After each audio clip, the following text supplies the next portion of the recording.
सोनभद्र में भव्य रूप से प्रियदर्शी सम्राट अशोक महान की मनाई गई जन्म जयंती। सोनभद्र भारत को सोने की चिड़िया का शौर्य मुकुट पहनाने वाले तथा स्वर्णिम युग निर्माता तथा अखंड भारत के संरक्षक व निर्माता कहे जाने वाले प्रियदर्शी सम्राट अशोक महान को कौन नहीं जानता।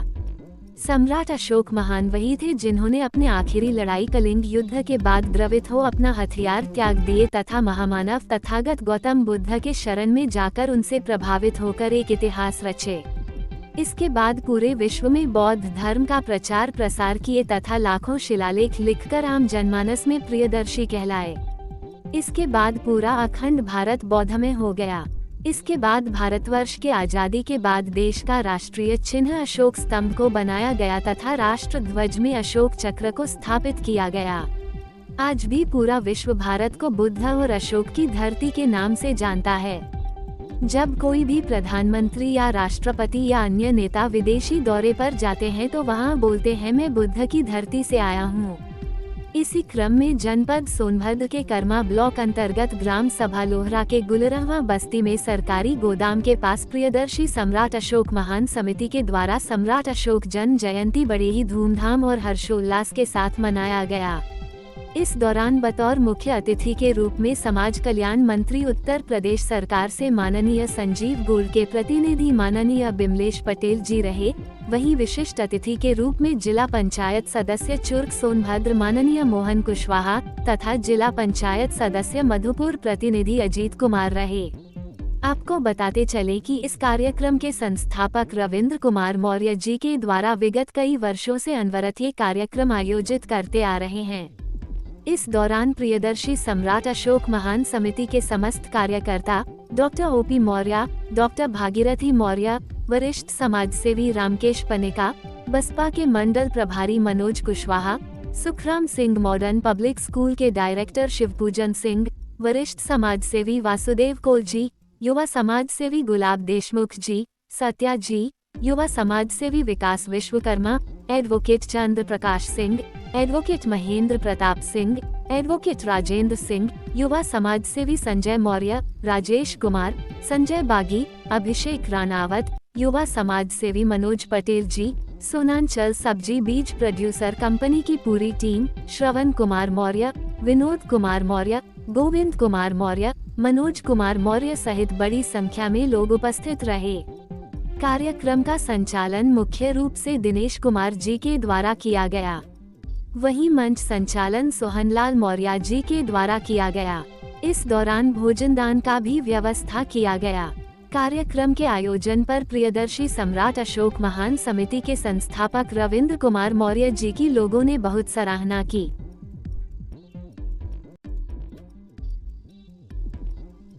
होती तो शायद आज हमें यहाँ बोलने का अधिकार भी न होता।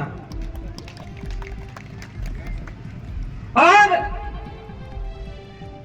आज बाबा भीमराव को कैसे भूल सकते हैं, क्योंकि उन्होंने हमारे लिए, महिलाओं के लिए या दलित पिछड़े सभी समाज के लिए, ये नहीं कि दलित पिछड़ों के लिए ही सिर्फ किए हैं, महिलाओं के लिए किसी भी समाज में रही हूं, उनका जो जीवन था बड़ा ही नारकीय था। सभी के लिए लड़े और सभी को समान अधिकार दिलवाए।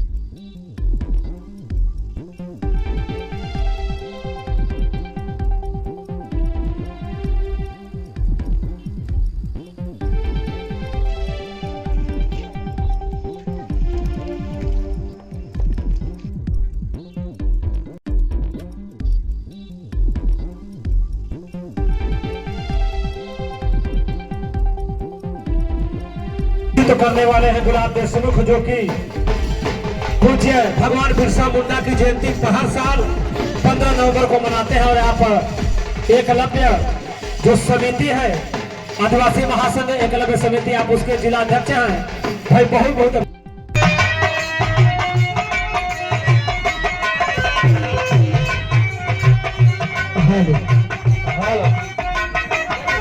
नमनंत गुणगंधिना सुगंधिना गंधेन पूजयामि तथागतं गंधसंभारयुक्तेन धूपेन सुगंधिना पूजये पूजनयन्तं पूजा भाजनमोत्तमं। लिए हैं सत्याचार खोल दिया है निर्वाण द्वार, सब मान लिए हैं सत्यचार। हे प्रणेता मनुज धर्म नमामि। एक कलाकार अपने मुखार बिंदु से आप लोगों का स्वागत, टाइम बड़ा कम बा, बहुत सारा कार्यक्रम में भी हम लोगों के बीच में, लेकिन आप लोगों के स्वागत के लिए मैं एक गीत तैयार किया हूं जो आप लोगों के समक्ष कहना चाहता हूं। चलिए सर, चलिए, तुरंत चलिए, तुरंत चलिए, समय की गति को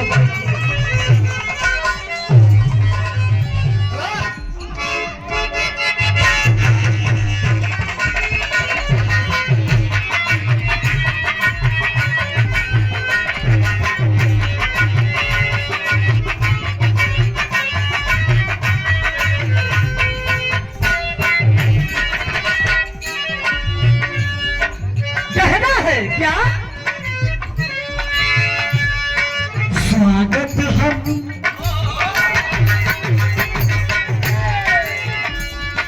स्वागत हम करें मिलकर,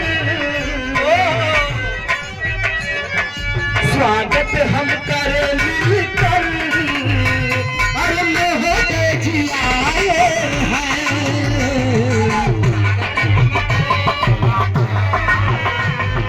मोहते जी आए हैं।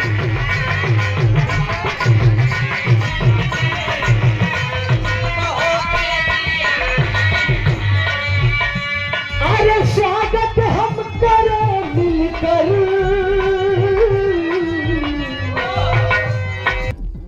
महान सम्राट अशोक चक्रवर्ती राजा, अखंड भारत के निर्माता, राजाओं में राजा महान सम्राट अशोक जी को मैं हृदय की गहराइयों से नमन करना चाहती हूँ।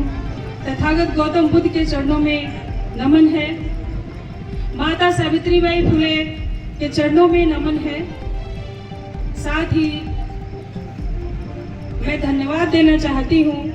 इस प्लेस का नाम शायद आप लोग जानते हैं, एक बार हाथ उठा करके बताइए, सम्राट अशोक के सम्मान में हाथ उठाइए। अंतिम युद्ध कहां पर लड़ी गई थी? कलिंग। तो वह कलिंग कहां पड़ता है? क्या हमारे इस भारत के बाहर है कि भारत के अंदर है? और वह आपके सटा हुआ जो प्रदेश है, बगल का जो स्टेट है उड़ीसा और आंध्र प्रदेश के बीच में जो युद्ध हुआ था, और उस युद्ध में जो कलिंग एक स्थान था, सम्राट अशोक ने हर जगह से विजय प्राप्त कर लिया था और एक धब्बा समझ में आता था, उसी को जीतने में बहुत दिक्कत थी। नहीं चाहते हुए भी बहुत खून खराबा हुआ, और खून खराबा तो इतना हुआ कि वहां आज जिनको आप मनुवादी कहते हैं, सामंतवादी कहते हैं, उन लोगों का वहां से खात्मा हो गया। एक भी पुरुष नहीं रह गया, एक भी सिंगल मर्द एक भी वहां नहीं रह गए, और रहे तो जो बच करके रही तो सिर्फ महिलाएं रही। और सम्राट अशोक का जब 7 फुट का जब तलवार निकला था, तो उस तलवार के धार से लोगों की जो है शरीर का जो है पार्ट अलग होते देर नहीं लगती थी, और इतना खून खराबा हुआ कि वो खून से नदियां बहने लगी, और उस नदी का नाम पड़ा था दया नदी। आप लोग कितने लोग जानते हो दया नदी? और दया नदी वहां पड़ता है जहां पर नीलगिरी, खंडगिरी, उस स्थान को निषिद्ध कर दिया गया है भारत सरकार द्वारा। और मैं गया था, मैं डॉक्टर ओपी मौर्य, मैं वहां गया था, और वहां के मिट्टी को मैंने देखा और सलाम किया।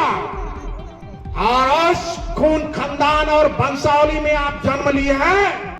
के कोने कोने से बौद्धों ने ललकारा है, बौद्धों ने ललकारा है। क्या बात है?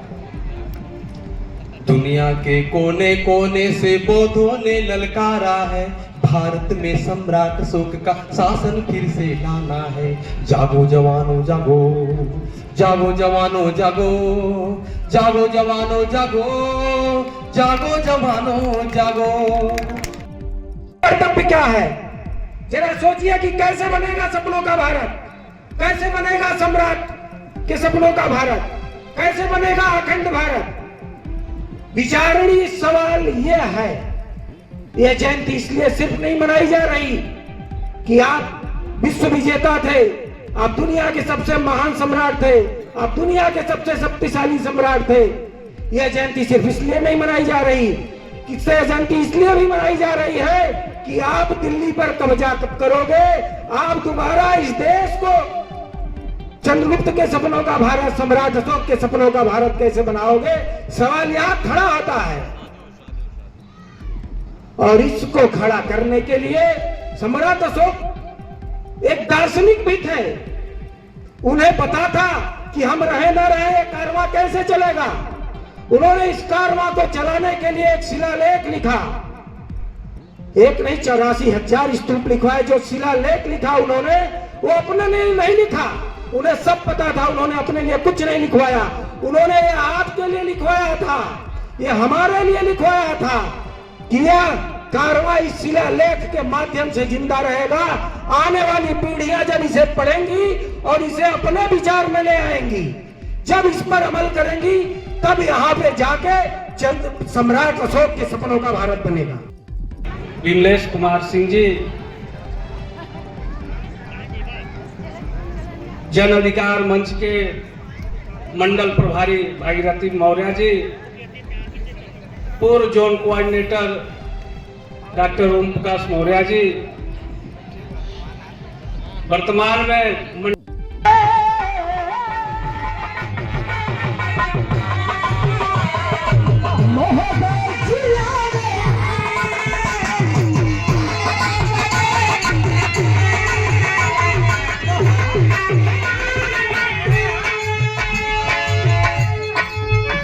भाग्य से उनका